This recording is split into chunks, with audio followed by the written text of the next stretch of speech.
Thank you. When I came into office, I promised to look at the world's challenges with open eyes and very fresh thinking. We cannot solve our problems by making the same failed assumptions and repeating the same failed strategies of the past.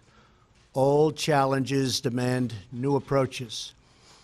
My announcement today marks the beginning of a new approach to conflict between Israel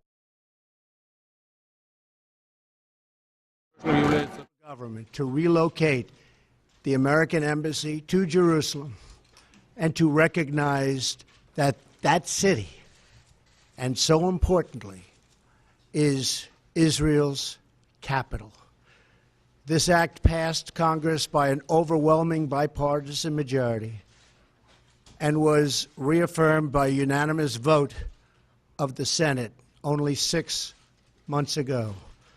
Yet for over 20 years, every previous American president has exercised the law's waiver, refusing to move the U.S. Embassy to Jerusalem or to recognize Jerusalem as Israel's capital city.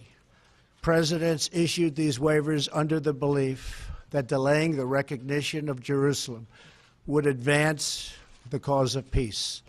Some say they lacked courage, but they made their best judgments based on facts as they understood them at the time.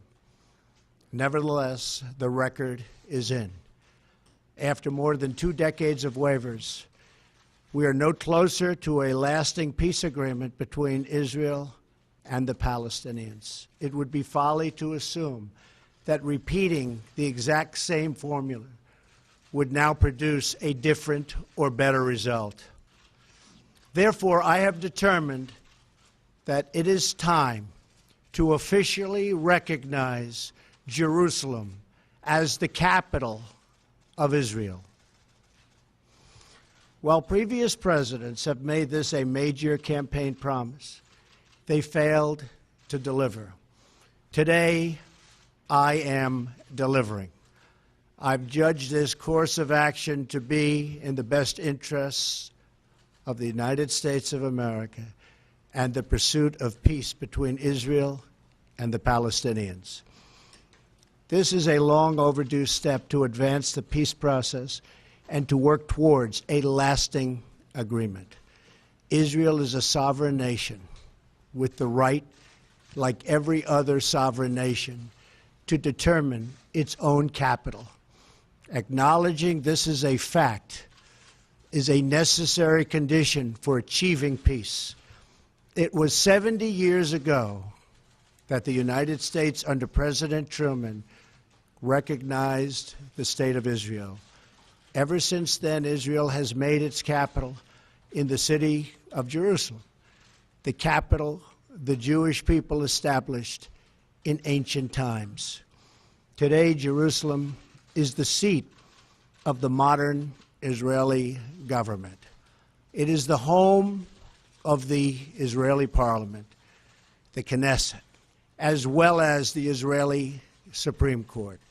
It is the location of the official residence of the Prime Minister and the President. It is the headquarters of many government ministries.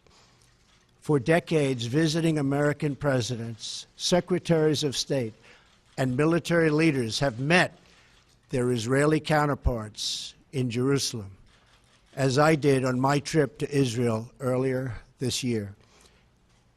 Jerusalem is not just the heart of 3 great religions, but it is now also the heart of one of the most successful democracies in the world. Over the past 7 decades, the Israeli people have built a country where Jews, Muslims, and Christians, and people of all faiths are free to live and worship according to their conscience and according to their beliefs. Jerusalem is today and must remain a place where Jews pray at the Western Wall, where Christians walk the stations of the cross, and where Muslims worship at Al-Aqsa Mosque. However, through all of these years, presidents representing the United States have declined to officially recognize Jerusalem as Israel's capital. In fact, we have declined to acknowledge any Israeli capital at all. But today we finally acknowledge the obvious, that Jerusalem is Israel's capital. This is nothing more or less than a recognition of reality. It is also the right thing to do. It's something that has to be done. That is why, consistent with the Jerusalem Embassy Act, I am also directing the State Department to begin preparation to move the American Embassy from Tel Aviv to Jerusalem.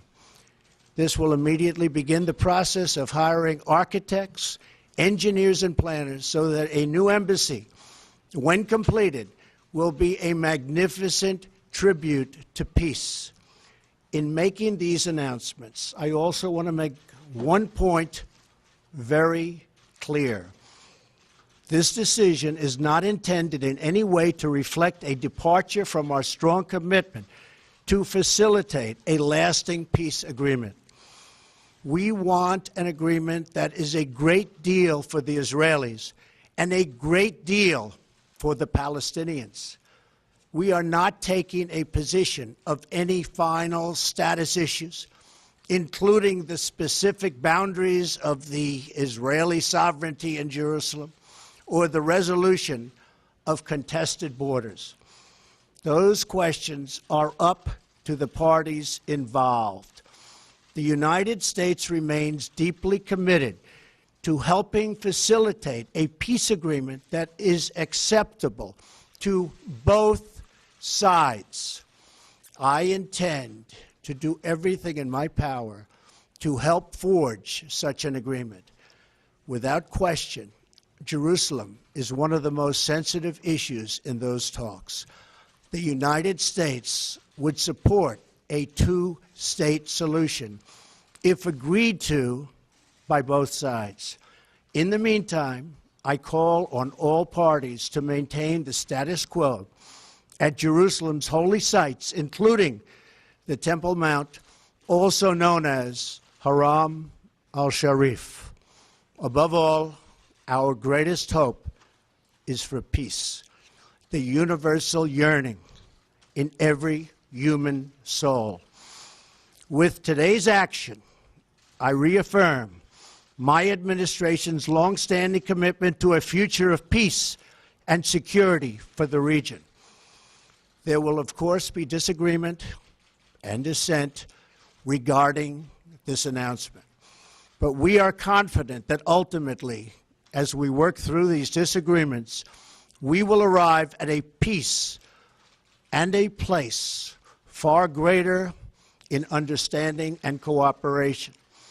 This sacred city should call forth the best in humanity, lifting our sights to what it is possible, not pulling us back and down to the old fights that have become so totally predictable. Peace is never beyond the grasp of those willing to reach it. So today we call for calm, for moderation, and for the voices of tolerance to prevail over the purveyors of hate. Our children should inherit our love, not our conflicts. I repeat the message I delivered at the historic and extraordinary summit in Saudi Arabia earlier this year. The Middle East is a region rich with culture, spirit, and history. Its people are brilliant, proud, and diverse, vibrant, and strong. But the incredible future awaiting this region is held at bay by bloodshed, ignorance, and terror. Vice President Pence will travel to the region in the coming days to reaffirm our commitment to work with partners throughout the Middle East to defeat radicalism that threatens the hopes and dreams of future generations. It is time for the many who desire peace to expel the extremists from their midst. It is time for all civilized nations and people to respond to disagreement with reasoned debate, not violence. And it is time for young and moderate voices all across the Middle East to claim for themselves a bright and beautiful future. So today, let us rededicate ourselves to a path of mutual understanding and respect. Let us rethink old assumptions and open our hearts and minds to possible and possibilities. And finally, I ask the leaders of the region, political and religious, Israeli and Palestinian, Jewish and Christian and Muslim, to join us in the noble quest for lasting peace. Thank you. God bless you. God bless Israel. God bless the Palestinians. And God bless the United States. Thank you very much.